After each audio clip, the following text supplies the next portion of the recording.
Hello, magandang gabi sa ating lahat at babatiin ko po kayo ng Happy New Year sa inyong lahat, lalong-lalo na sa mga followers natin at sa mga OFW natin, mga followers sa FB ko at saka FB page at sa YouTube channel ko.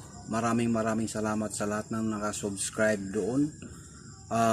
Sana po nasa mabuting kalagayan po kayo at masaya po kayo sa pag-celebrate ng ating